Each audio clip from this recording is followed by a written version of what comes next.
Om Swastiastu. Perkenalkan, nama saya Nikotus Tiakarnyani dengan NIM 2211031199. Pada video pembelajaran kali ini, saya akan membahas mengenai piramida ekologi, daur biogeokimia, serta simbiosis antar makhluk hidup.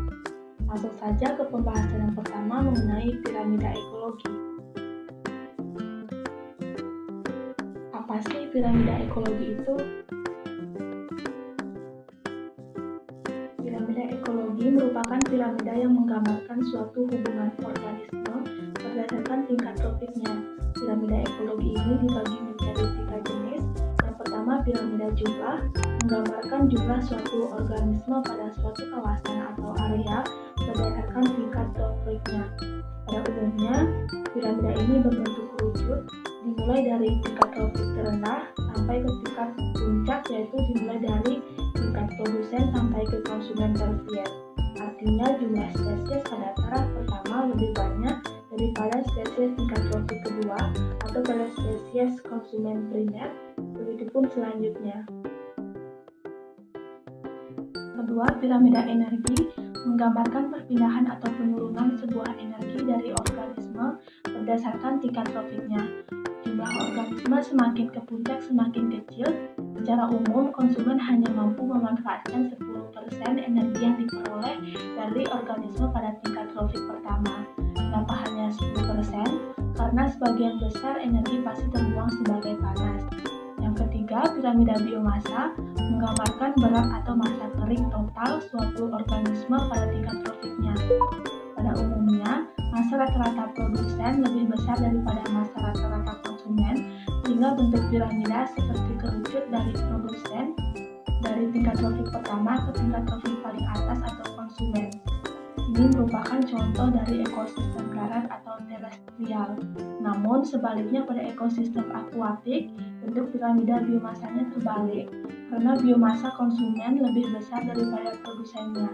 Misalnya di lautan, fitoplankton merupakan produsen yang akan dimakan oleh ikan kecil kemudian ikan besar, sehingga biomasa atau berat kering fitoplankton sebagai produsen lebih kecil daripada ikan sebagai konsumen. Kemudian pembahasan yang kedua mengenai daur biogeokimia.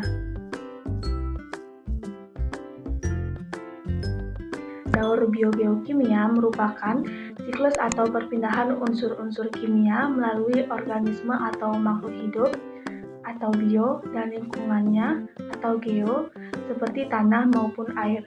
Daur ini berfungsi untuk menjaga keseimbangan alam.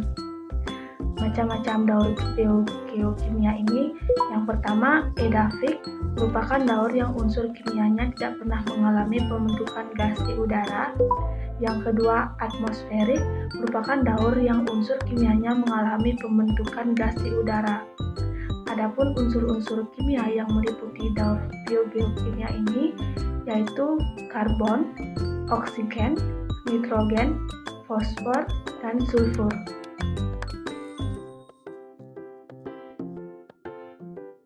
Pertama yaitu daur karbon dan oksigen.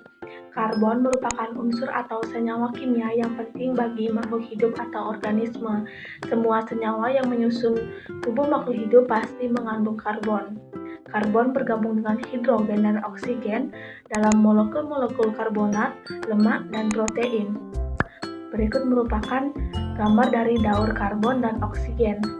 Di alam, karbon paling banyak terdapat di udara dalam bentuk senyawa karbon dioksida. Siklus karbon ini dimulai dari pengikatan karbon dioksida oleh organisme autotrof melalui fotosintesis. Melalui proses fotosintesis akan menghasilkan oksigen yang akan dilepas ke udara.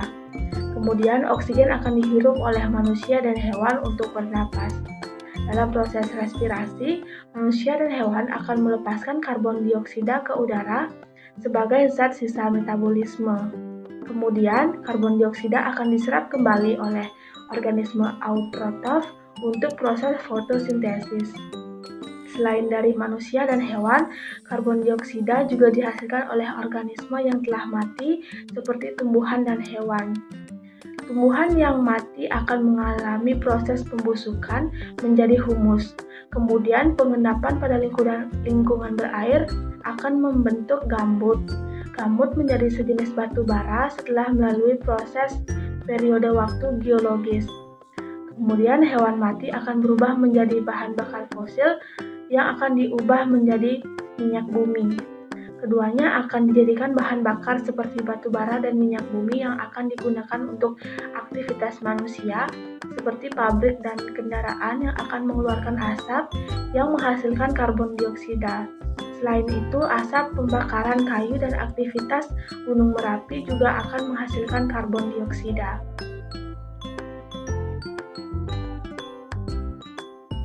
Kemudian yang kedua yaitu daur nitrogen. Nitrogen merupakan unsur terbesar penyusun udara atau atmosfer yang besarnya hingga 80%. Nitrogen juga berperan sebagai penyusun senyawa organik, khususnya pada protein. Ini merupakan gambar dari daur nitrogen. Nah, hewan dan tumbuhan tidak dapat mengambil langsung nitrogen dari udara, kecuali beberapa jenis tanaman, yaitu tanaman polong-polongan, yang bersimbiosis dengan mikroorganisme prokariota seperti bakteri. Bakteri akan mengikat nitrogen dan mengubahnya menjadi amonium melalui proses amonifikasi. Amonium juga dihasilkan oleh jamur dan bakteri pengurai yang mengurai organisme yang telah mati. Amonium diserap kembali oleh bakteri nitrifikasi dan diubah menjadi nitrit kemudian menjadi nitrat. Nitrogen akan direduksi oleh bakteri komosintesi definifikasi menjadi gas nitrogen dan dilepas kembali ke udara. Kemudian yang ketiga yaitu daur sulfur atau belerang. Sulfur atau belerang merupakan salah satu unsur yang menyusun protein. Di alam, belerang terdapat dalam bentuk mineral tanah dan di udara dalam bentuk gas sulfur dioksida. Berikut merupakan gambar dari daur sulfur atau belerang. Gas sulfur dioksida berasal dari gunung berapi dan pembakaran bahan bakar fosil. Di udara, sulfur bereaksi dengan oksigen dan air atau hidrogen yang membentuk asam sulfat. Kemudian jatuh ke tanah atau ke bawah seperti sungai atau laut, membentuk ion-ion sulfat bersamaan dengan air hujan. Kemudian unsur sulfur berpindah ke hewan dan manusia melalui rantai makanan atau proses makan dan dimakan. Sehingga ketika manusia, tumbuhan, dan hewan mati, bakteri anaerob yang ada di tanah akan mereduksi ion-ion sulfat dan melepas gas hidrogen sulfida yang berbau busuk dan beracun ke udara. Gas sulfida yang dilepas ke udara bereaksi dengan oksigen dan membentuk kembali gas sulfur dioksida.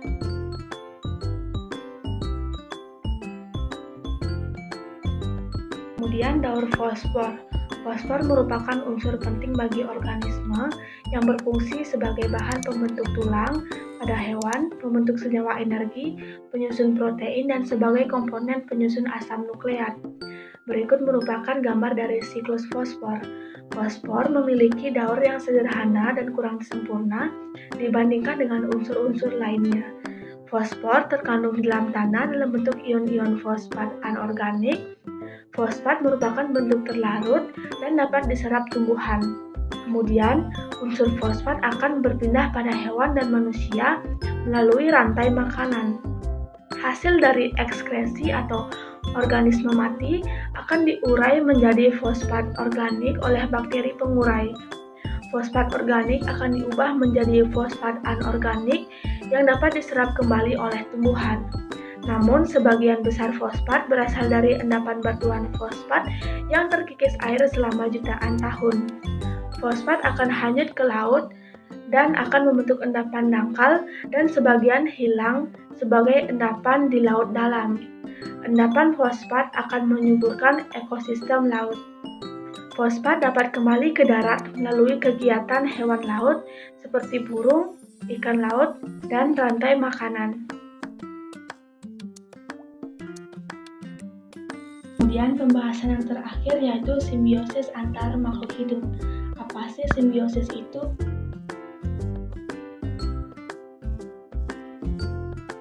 Simbiosis merupakan suatu hubungan timbal balik yang terjadi antara dua makhluk hidup atau organisme. Simbiosis dapat dibedakan menjadi 7, yaitu simbiosis mutualisme, simbiosis komensalisme, simbiosis parasitisme, simbiosis amensalisme, simbiosis netralisme, predatorisme, dan protokooperasi. Yang pertama, simbiosis mutualisme merupakan hubungan timbal balik yang saling menguntungkan antara dua organisme atau makhluk hidup. Contohnya seperti kupu-kupu dan bunga. Kupu-kupu memperoleh makanan dari bunga, sedangkan bunga memperoleh keuntungan dalam membantu proses penyerbukan. Selanjutnya yaitu simbiosis komensalisme, merupakan suatu hubungan timbal balik antara dua makhluk hidup di mana salah satu makhluk hidup diuntungkan dan makhluk hidup lainnya tidak diuntungkan maupun dirugikan. Contohnya seperti ikan hiu dan ikan remora kecil, serta pohon anggrek dan pohon inangnya.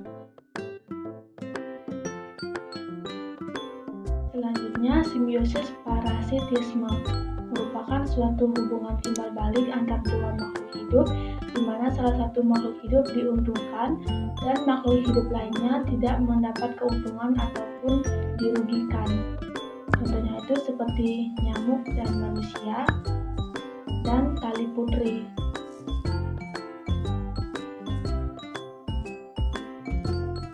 Kemudian ada simbiosis amensalisme, merupakan suatu hubungan timbal balik antar dua makhluk hidup di mana salah satu pihak dirugikan dan pihak yang lain tidak diuntungkan maupun dirugikan. Contohnya itu seperti pohon pinus dan tanaman di sekitarnya, di mana pohon pinus dapat mengeluarkan senyawa alelopati yang membuat tanaman di sekitarnya tidak dapat bertahan hidup.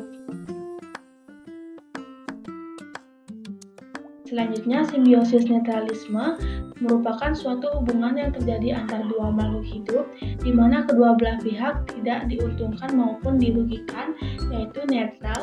Contohnya seperti domba dengan ayam, di mana kedua organisme ini memiliki perbedaan jenis makanan.